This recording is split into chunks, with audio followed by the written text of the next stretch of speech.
Welcome to the Consulting Leaders Podcast, where we talk about the business of consulting. Whether you're looking to grow your practice or learn from the stories of leaders in consulting, you're in the right place. I'm your host, Guillaume Jouvencel, ex-PwC and co-founder of GHA Marketing. Join me as I interview the best consultants in their niche. Let's get on with the show.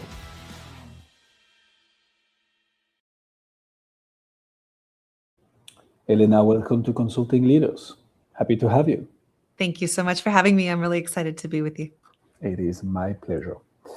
All right, let's jump straight into it. What's the story, Elena? What got you into executive coaching? Oh my goodness.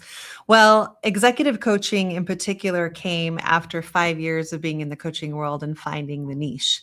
But where it really started was transitioning and making a career pivot from being an opera singer to a coach, which to me is the much more interesting story. I never intended to be a coach. It found me, which I think coaching is a calling for many people. But it was one of those moments in my life where I had built this amazing career in one industry and field and was climbing the ladder quickly in that arena. And I was very unhappy. I was burned out. I was lonely. There were a lot of ways that I was living life that was not in alignment with how I wanted to have my career. And so I hired a coach myself and did a lot of deep work. And I think that was really transformational for me to go first, to learn the methodology for myself and to experience the work myself. And that found me in a coach training program that I really ended up falling in love with coaching. And that's how I became a coach. But specifically to executive coaching, there are just so many parallels to being a high performer and a high achiever in different worlds that maps into executive work. And in particular, the creativity and the innovation that's required and needed to excel. So I like the origin story. All this led you to solve what specific problem exactly? Like, what is it that you're helping people, executives, achieve? Yeah, the simplest way to say this is I'm helping executives get more honest with themselves and their values and how they want to lead at the next level. Most of the executives that I work with have already done some amazing things. They have earned their stripes to be in the rooms that they're in, and they're just missing that next level of relational leadership. So trust. What does trust look like in teams? What does it look like with themselves? What does it look like with the world? And that is probably 90% of what I'm coaching right now. So I like that. That's who this is for, right? Mm-hmm. Yeah. What I'm trying to understand as well is, because obviously, so executive coaching, cool. Mm-hmm. Sure. But to achieve what? What is it that those people get out of working with Elena? Yeah. Well, when you come to us, what you walk away with is more innovation quicker and creativity. So from the origin story, right? Most people come to us looking to solve a problem about their teams are not accountable, or their leadership team is not being honest with each other, or they're defensive, or they're not saying the things that they need to say in a room. And on the other side of that, with working with us, their team is operating at the next level through innovation and creativity together. So a lot of what we work through is tension and conflict that's not being utilized for the we. And what I mean by that is the team, right? Or the product or the goal. So when they walk away from working with me, they actually have a different experience of how they work together in connection and connectivity amongst the team, but they're also creating their results quicker and with more impact. I love this. How, and I'm particularly interested into your thoughts on this, given, I mean, I've talked to quite a few executive coaches, and the thing that comes up again and again and again is 30, maybe even 20 years ago, right? Yeah. People will be like, you have a coach? Like, what's wrong with you? And today it's much more like, you don't have a coach? What's wrong with you? Yeah. So, yeah. But with that demand came a lot of supply as well. So I guess my question to you is, I love the positioning, I love the messaging, crystal clear, which is the very base of any like business growth endeavor. What has worked for you, Elena, marketing-wise, to build that brand, get that, attractiveness to your business, get people to knock on the door. I'm not talking about sales just yet, but pretty much like what has worked for you to get ICPs, ideal customer profiles, to knock on the door and be like, hey, and I want better results, but I don't even know where to start. And you might be able to help. Yeah. Unfortunately, I think my answer is pretty traditional and I keep looking for ways to expand it, but it really is a relationship business. And I firmly believe even with the, advancement of AI and how quick we're moving in today's world with marketing and sales, even though we'll talk about that in a second, it's still a relationship business. So for me, organic marketing has always been the way for 11 years. And what does that mean? That means I do good work with the people that are in my house, and then they go out and they talk about it in the world. And not because I've asked them to talk about it, but because they've really seen the results that they desired, and they can't help but share with the world what they're creating. In 11 years, everything has been built on referral. Now, I get, as an owner and a business owner and a founder, I get nervous sometimes and I think, oh, well, we should be creating something that's, more sustainable, or we need programs, or we need pipelines, and we need to do all the funnels. And I think those are very valuable depending on what you want to create in the world and what kind of business you want to have. And the core is probably not ever going to change. People talk. And I think when they're happy with the work, they will talk to other people. The second thing I would say that's changed over the last 5 years is as I become more visible in the world myself, and I do things like this, talk on podcasts, write articles for Inc., talk on LinkedIn all the time, and share potentially a book coming out in the next year and a half, right? The more visible I become, the more curious people become about what I do. So there is this new generation coming through the door that is not referral based, but they have so much knowledge out there about me that they can start to build trust before they even walk in the door. So I try to practice what I preach. If I'm working with you and your teams on trust and developing your innovation and creativity, that's got to start with me. So that's really what I practice in every space that I show up in, just trying to be authentic and clear and answer anything that somebody knocking the door would want to know. I guess a follow-up question on this is, so content, right? Which is, I sent an email to our list last week actually about this. Like, you cannot not do content anymore. And by that, I mean, of course, when you know that it's the headline, right? But when you know that some law firms still use faxes, you're like, yeah, AI and so on, sure. But there are still, do I believe there's going to be businesses who are going to win without content? For sure. Would they win more if they were content enabled? I think so. So in the sense of like, you cannot do without content anymore. It's pretty much, if you're looking to grow and you're like 99.9% of the businesses out there, you need to do content, and you need to do good content. That said, it's never been easier nowadays to do content, because you get a ton of people who just regurgitate content from Claude or ChatGPT or Gemini, whatever your favorite LLM is, on LinkedIn, and call this content. So you mentioned the book coming up. You mentioned the content on LinkedIn. You mentioned going on podcast. How do you make sure that the content you create is actually fitting into that narrative of like, this is who we are, this is how you can trust us, but most importantly, that this reaches the right people? How do you think about that? I like to think about what will serve people. So for my content, I want to just own up front, I am one of those people that was super resistant to content. I don't like, for being an opera singer, I was visible for a long time, and then I didn't want to be visible.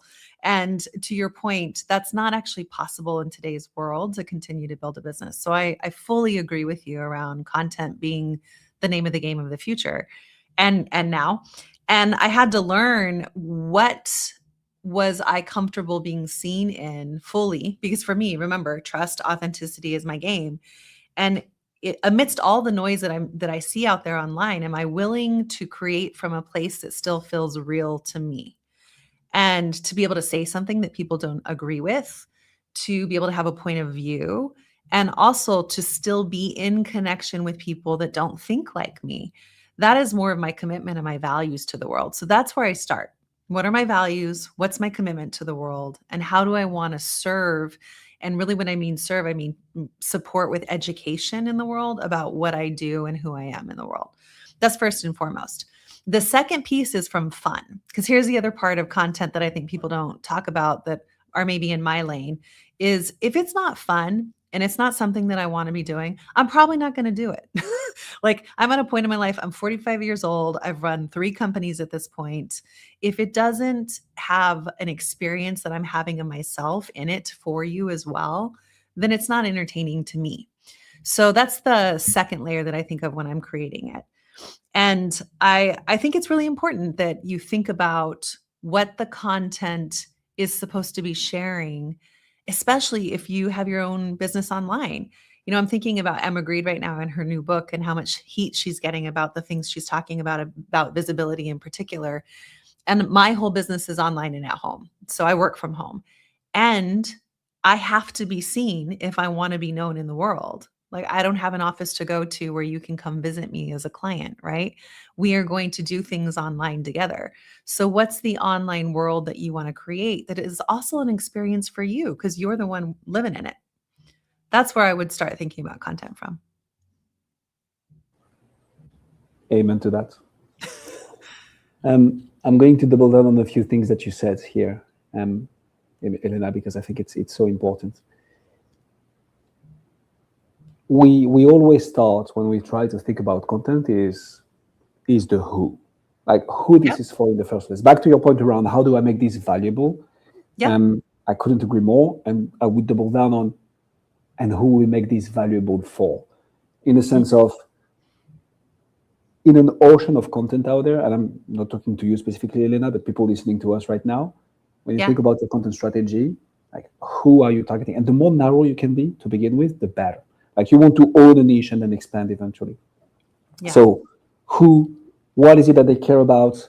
What are the pain points? What are the desired outcomes? What are their level of problem awareness? Because sometimes there is even a bit more education to be done around like, where is the problem even coming from?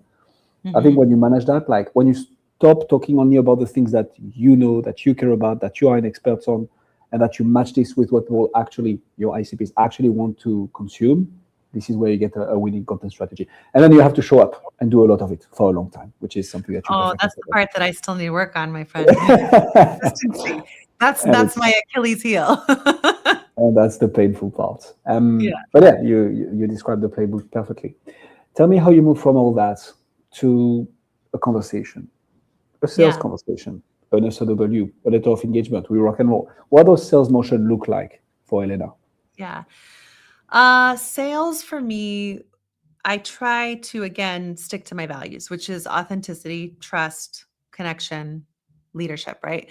So it is a sales conversation. If you're coming to my door, you know that you're here to purchase something from me, right? So that is already in the space. We're already talking about that together. However, in my line of business, it is very much all about the client, like you said. So when the client is coming in the door, the first thing I'm going to do is listen to your pain points. It is not a sales strategy per se. It's a way to make sure that I am the one that can support you or I can refer you out. So we're kind of testing each other out when you come in the door. Number one, I'm listening for your pain points and how I can be of service, but you're also listening if I'm the one for you, because it's very much about a fit, especially in executive coaching. If your partner doesn't feel like it matches you or you're not trusting the person in front of you, it's not going to work. So part of the sales cycle is being really upfront about that. We may not be a good match. And so we want to be feeling each other out and making sure that we can co-create this coaching relationship together. That's step number one. Step number two, we come up with a plan. You've told me all your pain points. You've told me what you want to create. Now let's see what the next 6 months to a year look like, and let's map it out together. Everything I do is very custom created because, again, it's all about you as the client instead of my methodology or my product that I sell. We're partners in your pain points. So we create a roadmap together. Then we implement it and we check in along the way. And there's checkpoints along the way through the system to make sure that you're getting what you need and to see if it's working. Most of them work. So most of the people stay around for a year or 2 years or 3 years. And it ends up being a very long-term partnership that we work together to create what you're creating. So my sales cycle is a little slower and it's a little longer than what most people might experience as, a very quick turnaround for sales. So what I like about the way you describe sales is that you embedded that into retention, which is usually the topic we cover right after into this podcast. So, and it's original. I like how you approach this, as in, my goal is to have a long-term relationship with you, business-wise. So we want to make that work from the get-go. Mm-hmm. And it's very much relationship-based selling, right? It's, you build a relationship, you understand the needs. It's crazy to me, but some people still don't know how to lead a discovery call. So I like that you start with this. It's like, let's find out about the problem first, and let's see if there is a solution we can tie to this. But like, tell me where you are at, where do you want to go, what's stopping you from getting there, what have you tried in the past, and is there a way that we can unlock you? And then we talk about the solutions. But like, taking the time to really break that down is so important, especially in coaching. Tell me more about retention. So what do you think is the reason why what you do works and people stay longer? Can you give us a bit more thoughts around that? Yeah, I think there's two reasons people stay long-term with me. Number one, most of my clients that are executives are acting as thought leaders in the world, and they want some partnership around that. So not only ideation and creativity with someone as a whiteboard, right? Like a brainstorming partner, but also a safe place to really work on things that they can't really share with the rest of the world. At that level of leadership, it gets really lonely at the top. And they might have masterminds or groups that they can be a part of, but not at this level where they can really dig into some of their issues and goals and problems as an executive in a safe, sacred space. So that's number one. I think that's what builds long-term retention, is just straight up partnership with a place where you can really dig in. And number two is systems work. So a lot of what we are moving towards is not only working with the individual leaders, but working with their teams. I can share more about my philosophy around that in a second, but that is also why people stay long-term, is that we are now affecting their system in their business. Whether you're a founder or a C-suite leader, you have an executive team, you probably have a team below that team, and then you have emerging leaders and managers. So they really want to see their work affect the entire system. And that's a longer term process, and that builds natural retention in phases through the work that we do. Amen to that. I like the way you roll, Elena. So I'm going to throw a little bit of a curveball question at you now. Great, let's do it. What's with all that being said, what's your number one challenge right now? What's that one that you're trying to crack? That once you crack, you're going to take the whole thing to the next level. And you cannot say content because we already discussed that. Content is not like consistency. But like, what would that be for you?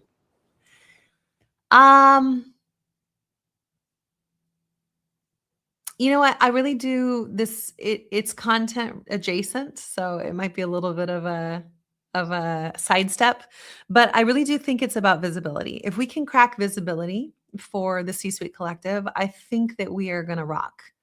And when I mean visibility at the level that we want it to be, with trust and relationship intact. So not just visibility in the world to make noise, but to really be showcased on stages, more speaking engagements, more conferences, setting up our own conference. I think that that's going to unlock a lot, because when people are in the arena of the C-suite collective, they experience the work right away, and the work works. We really trust that the work works. So every single person that we've met or has somehow been in the realm of our work has said, we want more.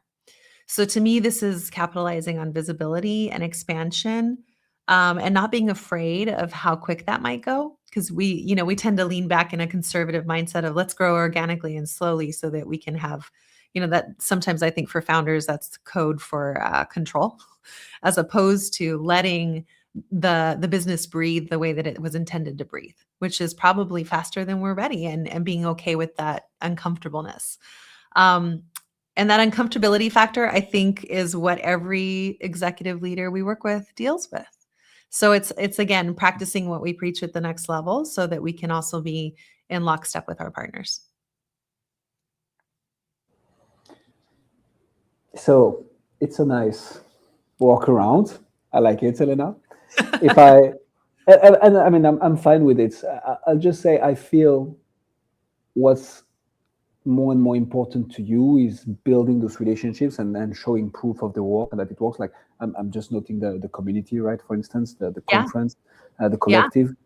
It's so full disclosure, it's a play that we're trying ourselves, like community, just Yeah. because we know in a day and age where anybody can claim anything on internet, back to the content piece, right? Which is important, which is top of the funnel. But then how do you build trust at scale? How do you give people enough of a glance at what is it that you do and the type of result that you can get without giving them the whole shebang so that they still want to work with you and come like see what you have to do. I think that's an interesting challenge. And quite frankly, whether they like it or not, this is a challenge that every B2B coach and consultant are facing in 2026. Solving that, how do we like attract and then convert, and that's like that piece of moving people from they don't know your brand to actually what this person is doing looks quite interesting. I'm gonna look into it further. Is the real crux, and that's how you solve demand. Yeah, for sure. On the other side of the coin, what's a big opportunity that you see in the next 3 to 6 months that you're looking forward to work on? I guess that's the nice segue. But what do you see for you and your business? Oh my gosh, we're so excited about being fully centered on team coaching. I really believe so for our industry, for the world. I think that so many people are craving community. I love that you use that word because that's exactly what we're seeing in the market.